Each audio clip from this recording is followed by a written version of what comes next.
بسم اللہ الرحمن الرحیم وَإِذْ أَخَذَ اللَّهُ مِيثَاقَ الَّذِينَ أُوتُوا الْكِتَابَ لَتُبَيِّنُنَّهُ لِلنَّاسِ وَلَا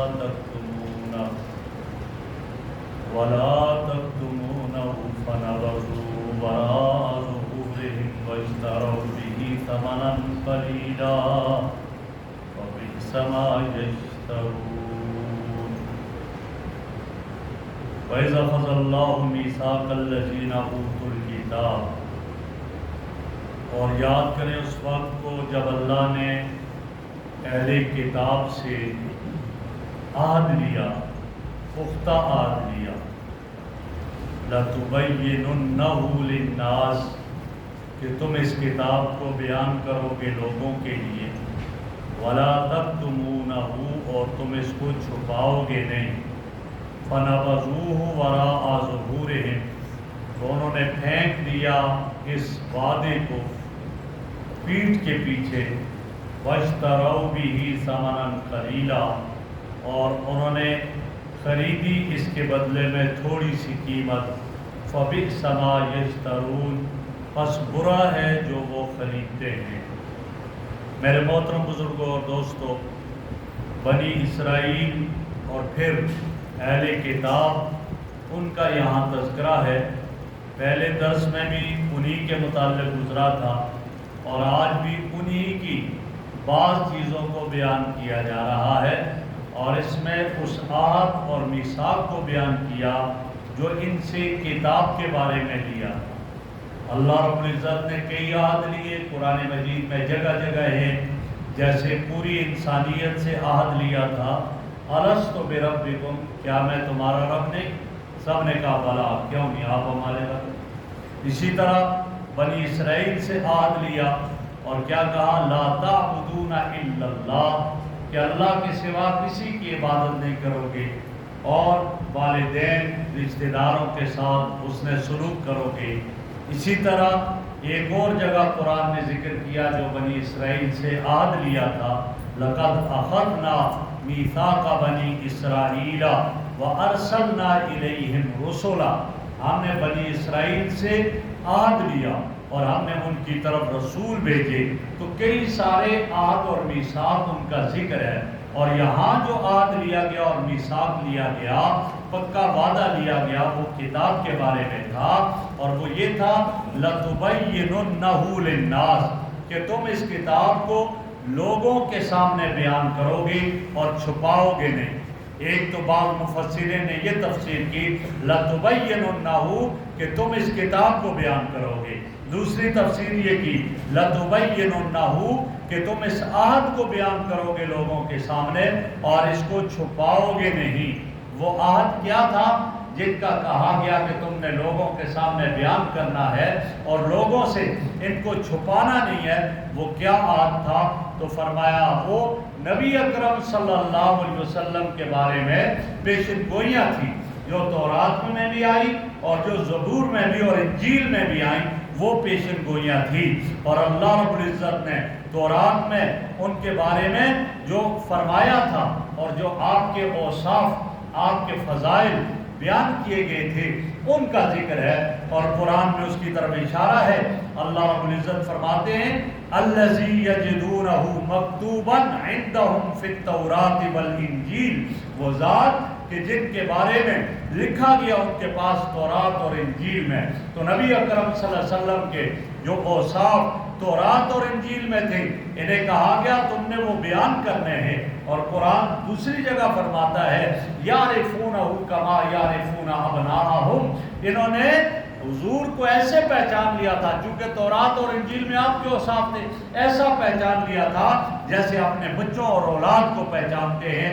تو فرمایا تم نے اس کو بیان کرنا ہے، وَلَا تَكْتُمُونَهُ، اور چھپانا نہیں۔ لیکن پھر بھی انہوں نے اس کو چھپایا، اور آپ صلی اللہ علیہ وسلم کے اوصاف کو جو تورات اور انجیل میں تھے بہت سارے چھپا بھی دیے، اور ان کا ذکر اللہ نے قرآن میں ایک جگہ ارشاد فرمایا إِنَّ الَّذِينَ يَكْتُمُونَ مَا أَنزَلَ اللَّهُ مِنَ الْكِتَابِ، وہ لوگ جو چھپاتے ہیں اس کو جو اللہ نے کتاب میں سے اتارا، اس کو چھپاتے ہیں، فرمایا اس پر اللہ کی لعنت، فرشتوں کی لعنت، ساری مخلوق کی لعنت۔ تو فرمایا نے کہا گیا تھا کہ تم نے اس کو لوگوں کے سامنے بیان کرنا ہے اور اس کو چھپانا نہیں۔ یہی وجہ ہے کہ بنی اسرائیل کے اور یہود کے جو علماء تھے، 10 کے قریب تھے علماء جو مدینہ میں بڑے بڑے بیان کرنے والے، ان میں صرف ایک حضرت عبداللہ ابن سلام رضی اللہ تعالیٰ عنہ ایمان لائے اور باقیوں کو ایمان کی توفیق نہیں ہوئی۔ کیوں نہیں ہوئی؟ اس لیے کہ انہوں نے یہ سب کچھ چھپایا، اور چھپایا بھی دنیا کی خاطر، دولت کی خاطر، آگے جس کا ذکر آ رہا ہے، تو اس لیے پھر وہ سارے کے سارے اس سے محروم رہے۔ فرمایا فَنَبَذُوهُ وَرَاءَ ظُهُورِهِمْ، انہوں نے پھینک دیا پیٹھ کے پیچھے، انہوں نے اس کو ذکر نہیں کیا، چھپا دیا، اس حال کو پورا نہیں کیا۔ وَاشْتَرَوْا بِهِ ثَمَنًا قَلِيلًا، اور اس کے بدلے میں تھوڑی بہت قیمت لے لی، دنیا کے بدلے قیمت لے لی، اور دنیا کو اس کے بدلے میں لے لیا۔ دنیا کی کوئی حیثیت ہی نہیں۔ فرمایا اگر اللہ کے ہاں دنیا کی حیثیت مچھر کے پر کے برابر بھی ہوتی تو اللہ کفار کو ایک گھونٹ نہ دیتے پانی کا۔ یہ گویا دنیا کی اہمیت اللہ کے ہاں نہیں۔ ترمذی شریف کی روایت ہے، آپ علیہ السلام نے ارشاد فرمایا اس دنیا کی تو کوئی حیثیت ہی نہیں ہے۔ فرمایا آخرت کے مقابلے میں یہ ہے، ایک سوئی کو سمندر کے اندر ڈبو کر نکال دو، اب سمندر کے ساتھ اس سوئی کے ساتھ کتنا سا پانی آئے گا؟ وہ تھوڑی تری آئے گی۔ فرمایا پوری دنیا آخرت کے مقابلے میں اس دنیا کی یہ حیثیت ہے۔ اور پھر امت محمدیہ، ان کی عمریں کیا ہیں؟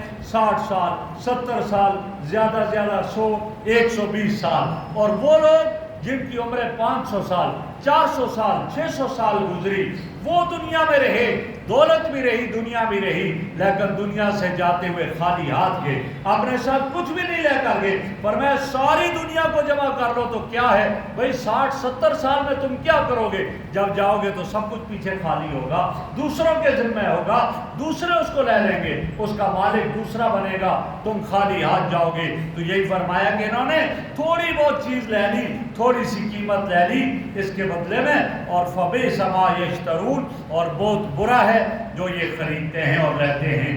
اگلی آیت میں ذکر کیا لا تحسبن الذین یفرحون بما اتوا، نہ خوش ہو، نہ گمان کرو تم ان لوگوں کو جو خوش ہوتے ہیں بما اتوا، اس چیز پر جو چیز انہوں نے کی ہے، یحبون ان یحمدوا بما لم یفعلوا، وہ چاہتے ہیں کہ ان کی تعریف کی جائے ان باتوں پر جو انہوں نے نہیں کی ہیں۔ فلا تحسبنہم بمفازہ، آپ ان کے بارے میں یہ گمان نہ کریں کہ گویا وہ چھوٹ جائیں گے اور کامیاب ہو جائیں گے، چھوٹ جائیں گے من العذاب، آخرت میں عذاب سے نہیں۔ ولہم عذاب علیم، ان کے لیے دردناک عذاب ہے۔ یہودیوں کی ایک بری عادت بیان کی، کیا عادت تھی ان کی؟ لوگوں کو گمراہ کرتے تھے، کئی کام جو کیے، جھوٹ بولنا، فراڈ کرنا، دھوکہ دینا، اور اسی طرح ڈاکے ڈالنا اور بدامنی پیدا کرنا، یہ یہودیوں کا کام تھا، یہ کرتے تھے، اور اس پر چاہتے تھے لوگ ان کی تعریف کریں، واہ جی کیا بات ہے، کیا کچھ کرتا ہے، اس کی کیا شان ہے۔ اور اسی طرح بما لم یفعلوا، اور وہ جو نہیں کرتے ان پر بھی ان کی تعریف ہو۔ کیا نہیں کیا؟ نبی اکرم صلی اللہ علیہ وسلم کے اوصاف بیان نہیں کیے، انہوں نے نیک اعمال نہیں کیے، جب نیکیاں نہیں کی وہ چاہتے تھے نیکی نہ کرتے ہوئے بھی ان کی تعریف کی جائے، لہذا اپنی تعریفیں خود کرواتے تھے وہ اس طرح، اور خوش ہوتے تھے۔ فرمایا نہ یہ کامیاب نہیں، یہ ناکام و نامراد ہے۔ یہ عادت جو یہودیوں میں تھی آج مسلمانوں نے بھی اس کو اپنا دیا، اپنی تعریفیں خود کروانے لگے، اپنی تعریفوں کے پل بندوانے لگے، اپنی جو ہے وہ باقاعدہ اپنی تعریفوں میں کالم لکھوانے لگے، اپنی تعریفوں میں اخبارات میں بیان دلوانے لگے، جی میری تعریف کرو اور یہ فلاں ایسا ایسا ہے۔ یہ جو ان کی عادت تھی وہ ان کی بھی عادت یہاں پر ہو گئی۔ فرمایا کہ نہیں، اس طرح کرنے سے آپ سمجھیں کہ یہ عذاب سے بچ جائیں گے، ہرگز ایسا نہیں، یہ عذاب سے نہیں بچ سکتے، ان کو عذاب دیا جائے گا اور وہ جہنم کا عذاب ہے۔ وَلَهُمْ عَذَابٌ عَلِيمٌ، اور ان کے لیے وہ عذاب بڑا دردناک عذاب ہوگا، اس عذاب سے نہیں بچ سکیں گے۔ کیوں بچیں گے تو جب یہ کسی کی حکمرانی میں نہ جائیں، جبکہ اللہ کی ذات کیا ہے؟ وَلِلَّهِ مُلْكُ السَّمَاوَاتِ وَالْأَرْضِ، سارے آسمانوں اور زمینوں کی بادشاہت اللہ کی ہے۔ اللہ کی ملک سے یہ نہیں نکل سکتے، جب اللہ کی حکومت سے نہیں نکل سکتے اور اللہ کی ملک سے نہیں نکل سکتے تو یہ بچ کیسے سکتے ہیں؟ بچ بھی نہیں سکتے۔ آج کا آدمی جب ایسے علاقے میں چلا جاتا ہے جہاں نہیں ہے ریاست تو وہ بچ جاتا ہے، یا یہاں سے گیا کسی دوسرے ملک میں جا گیا، وہاں جا کر پناہ جو ہے سیاسی پناہ، فلاں پناہ اس کے لیے درخواست دے دی، اب یہاں کی ریاست وہاں نہیں ہے، وہ بچ جاتا ہے۔ لیکن میرے بھائیوں، آخرت میں ایسا نہیں ہے، وہ تو اللہ رب العزت کی بادشاہت ہوگی، اور جب اللہ ساری مخلوق کو ختم کر دیں گے اور اس وقت اعلان فرمائیں گے لمن الملک اليوم، آج کس کی بادشاہی ہے، آج کس کی حکمرانی ہے، کوئی جواب نہیں دے سکے گا۔ خود فرمائیں گے للہ الواحد القہار، اکیلے اللہ کی ہے، جو اکیلا ہے، قہار ذات ہے، اس کی حکمرانی اور اس کی بادشاہت ہے۔ جب اس کی بادشاہت ہے تو سارے خزانے آسمانوں اور زمین کی اس کے پاس ہے، جب چاہے بارش برسائے، جب چاہے نہ برسانا تو نہ برسائے، جب چاہے تو رزق دے، جب چاہے نہ دے، چھین لے تو چھین لے، یہ تو اس کے قبضے میں ہے۔ جس کو چاہے بہت زیادہ دے اور جس کو چاہے نہ دے، سب کچھ ہے۔ یہ مال و دولت، یہ فرمایا یہ اللہ کے قبضے میں ہے، اور اسی لیے نبی اکرم صلی اللہ علیہ وسلم نے فرمایا ہر قوم کے لیے ایک فتنہ اور آزمائش ہے، اور میری قوم کا فتنہ اور آزمائش فرمایا یہ مال ہے، یہ مال ان کا فتنہ اور آزمائش ہے۔ آپ علیہ السلام فرماتے ہیں کہ ہاں ایک وقت آئے گا میری امت پر بہت کچھ دنیا کھول دی جائے گی، اور فرمایا کہ مجھے ڈر یہ ہے ان تبسط علیکم الدنیا، کہ تمہارے اوپر دنیا کو کھول دیا جائے، وتہلککم کما اہلکتہم، اور تمہیں یہ دنیا سے ہلاک کر دے جیسا دوسرے پہلی قوموں کو ہلاک کیا۔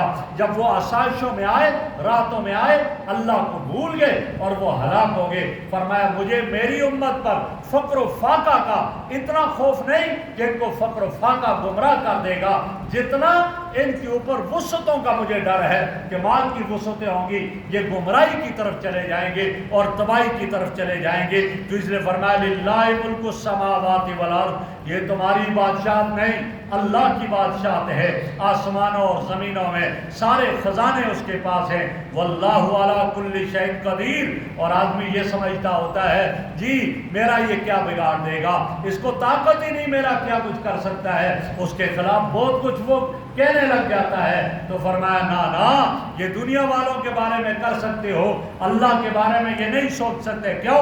واللہ علی کل شیء قدیر، اللہ ہر چیز پر قادر ہے، وہ ایسا قدرت والا ہے کہ وہ کافروں کو عذاب دینا چاہے کوئی نہیں روک سکتا، ایمان والوں کو بچاتا ہے کوئی اس سے سوال نہیں کر سکتا، وہ ایسی ذات ہے اور اس کی قدرت سب پر ہے۔